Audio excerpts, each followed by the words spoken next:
Willkommen am dritten Tag von Gabriel Knight. Ohne große Umschweife zu machen, gehen wir jetzt direkt in die Universität, weil dort eine Vorlesung von Voodoo stattfindet und die wollen wir natürlich nicht versäumen. Ich glaube zwar nicht, dass man es da verpassen kann, aber wir beeilen uns trotzdem mal.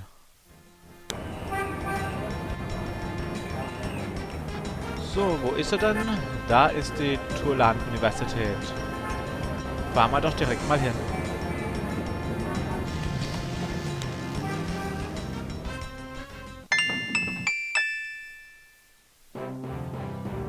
It looks like the lecture is just starting.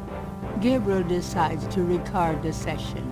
Voodoo is the tribal religion of Africa, but the name Voodoo is actually a banner heading under which resides an entire body of distinct tribal belief systems. The word voodoo may sound familiar to you. What is known in the States as voodoo is actually an amalgamation of African religious systems, voodoo, and European religions, primarily Catholicism. All of the subcults of African voodoo have certain things in common. The most important is the worship of a pantheon of spirits instead of the single deity that the Christian and Muslim systems have. Some of these spirits are elementals. Some relate to specific tasks or places. Some represent important tribal leaders who have died. This spirit worship is what makes voodoo so easily adaptable. With all those spirits, it's no problem to add a few more. Say, for example, the Virgin Mary. At the height of tribal Africa, warfare was common. One tribe would conquer another, and the Loa, important in the conqueror's tribal system, would be adopted readily into the conquered tribe's Loa pantheon. In this way, many of the voodoo cults spread and mingled throughout tribal Africa, enriching the belief system and causing innumerable offshoots. The basis for the voodoo religion seems to be as old as man himself. It has much in common with many early pagan practices: animal totems, sympathetic magic, elemental spirits in the trees, the heavens, the bodies of the sick. Africa is believed by many to be the cradle of the human race. Some of the voodoo Loa may be as old as the Garden of Eden itself. We still can't explain some of the real power of these primal religions. And note, I said primal, not primitive. There are African Bokors who baffle our scientists with their supernatural powers. Now, let's discuss the elements of voodoo. Fascinating guy. In voodoo, the spirits are called the Loa.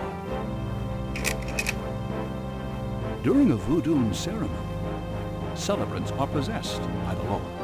And this is called being ridden. The human worshiper is seen as a horse, and the Loa as the divine horseman. The person being ridden by a Loa takes on the characteristics of that spirit and becomes, in effect, merely a vessel for the more powerful entity. Some of the older original Africa Loa include Dambala, the great serpent god, Ezruli, the mistress of love, Abanebo, or Gede, the lord of death, Agwe, the spirit of water, Legba, spirit of the crossroads, and the cruelest and most dangerous, Ogun Badagri, the lord of destruction. Ugh. Oh, I gotta get more sleep at night. A tribe-specific Loa can have as much or more power as the more widely worshipped Loa. For instance, a particular tribe might revere highly the Loa of an ancestor who was a legendary hunter or politician. Voodoo temples are called Haunfors. Their priests, Hangun or Bokors. Their priestesses, Mama Loa. In a voodoo Haunfor, there's a ritual circle marked by a center pole called a Poto Mitan. The ritual circle is prepared with a Bele, a pattern of symbols. Each tribe's Bele is slightly different. consisting of complex symbols that identify their special role. During ritual conclaves, initiates dance under the supervision of a Vohor and a Mamaloa, or head priestess. The use of totems or animal masks and markings was not uncommon in the original African ceremonies. Now, though, all but the oldest sects have abandoned this practice. Ritual objects used during the conclaves include the ritual gourd or asson, the ritual knife or kubasa. That knife gives me the chills. The ritual whip or fouet kash, and the ritual coffin or seke madule. These items are often optional, called for by the Mamaloa for specific magical rituals. The Mamaloa is the most powerful figure in any Voodoo sect. Voodoo is a truly matriarchal system. Even the Bokor knows his power is limited. Mamaloa is the supreme woman. She looks butterflies, fireflies. Oh oh. Da ist jemand eingeschlafen.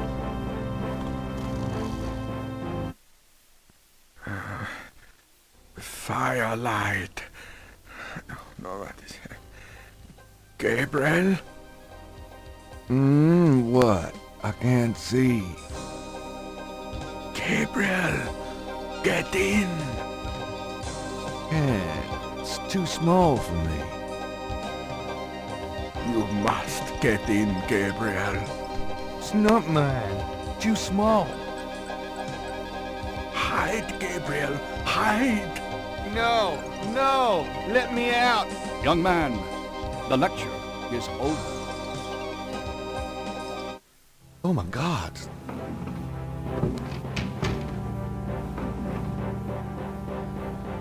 Eieiei. Eingeschlafen, gleich noch so ein Albtraum. Er sollte echt was tun, um besser schlafen zu können. Ich würde sagen, die Vorlesung war zwar interessant, aber da Gabriel ja die Hälfte davon verschlafen hat, gehen wir mal zu dem Professor hin und reden mit ihm. Are you a student? No. My name is Knight. Gabriel Knight. Well, you have walked into my private office, Mr. Knight. I hope you have something worthwhile to do here. If you figure it out, let me know. Reden wir mal mit ihm. Your lecture was terrific. Oh, you think so? You were snoring so loud I didn't think you'd heard it. Guter Punkt. You must travel a lot. Yes, to Africa, mainly. I suppose having all this voodoo stuff sitting around doesn't make you nervous at all. It's voodoo stuff, and no. Why should it? I'm very interested in voodoo myself right now. How nice for you. Hey, you've got quite a collection of goodies here. My travels have been rewarding, yes. Your lecture was terrific. Okay. Das hatten wir schon. Schauen wir uns mal ganz kurz um. Exotic fish lend even more color to the cluttered office. The shelves behind Hartridge's desk are full of old books. Dr. Hartridge's office is crowded with masks, carved figures, and strange objects. An old globe sits atop Hartridge's file cabinet. An old... Okay. Okay, das war's. Dann reden wir mal mit ihm. Mind if I pick your brain? Not if it will get you out of my office. Okay, wie immer fangen wir mit diesem Abschnitt an. Tell me about yourself. All right, Mr. Knight, I'm 35, a fully tenured professor at this university as well as a fellow at Cambridge. My doctorate was obtained at Syracuse. Yes, Syracuse, in religious studies. I'm an agnostic, but I find human belief systems fascinating. I specialize in African religions because I grew up there. My father was a Protestant missionary. And I am heterosexual, when I practice sex at all, which isn't very often. Any other questions? No. Fine. Okay, das war ziemlich ausführlich. Ich denke, da muss man nicht weiter nachfragen, sondern fragen jetzt erstmal über New Orleans nach. What can you tell me about New Orleans? I find it interesting to see the occasional fragment of voodoo practices in the everyday culture of New Orleans. What else can you tell me about New Orleans? The Catholic Church has always dominated in New Orleans, and its imagery, in turn, has dominated New Orleans voodoo. What else can you tell me about New Orleans? If there's more you wish to know, perhaps you should read my books. Okay. Dann fangen wir mit Fragen wir über Voodoo. What can you tell me about voodoo? You already sat through my lecture on the subject, Mr. Knight. Perhaps next time you could stay awake and learn something. Der hat gesessen. What can you tell me about voodoo? You already sat through my lecture on the subject, Mr. Knight. Okay. Dann fragen wir über Schlangen. Do you know anything about snakes? I'm not a zoologist, Mr. Knight, but I know all I care to about reptiles. Do you know anything about snakes? I'm not a zoologist. Okay, da gab es auch nicht wirklich was zu sagen. Johannisnacht. What can you tell me about St. John's Eve? It's June 23rd, the feast day of St. John the Baptist. The June 23rd has been a sacred day since the earliest times. Ancient sun worshippers used to roll a flaming wheel down a hill to celebrate the sun's descent on that day. A burning wheel, huh? What can you tell me about St. John's Eve? I'm not in the habit of repeating myself, Mr. Knight. Okay. Dann der nächste Satz. Do you have any idea what Cabri sans corps means? Cabri sans corps. Yes, I do. It's a Haitian term, I believe. It's French, and literally translates as goat without horns. As in a female goat? No, as in a human sacrifice. Sacrifices in voodoo are usually of the animal variety. Chickens, wolves, goats. If the gods demand a goat without horns, it means a human being. Oh. Und das hat uns doch der Ladenbesitzer vom Dixieland gesagt. Hm. What was that translation for? I'm not in the habit of... Ja, okay. Dann Tiermasken. Do you know anything about animal masks? As I said in my lecture, which I assume you actually listened to, is that animal masks, totems, are used extensively in most African voodoo religions. Do you know? I'm not... Ja, okay. Frag mal über Schattenjäger. Have you ever heard of a Schattenjäger? I'm afraid I can't help you there, Mr. Knight. Okay. Fragen wir mal über Marie Laveau. Das ist ja eine sehr bekannte Persönlichkeit gewesen. Do you know anything about Marie Laveau?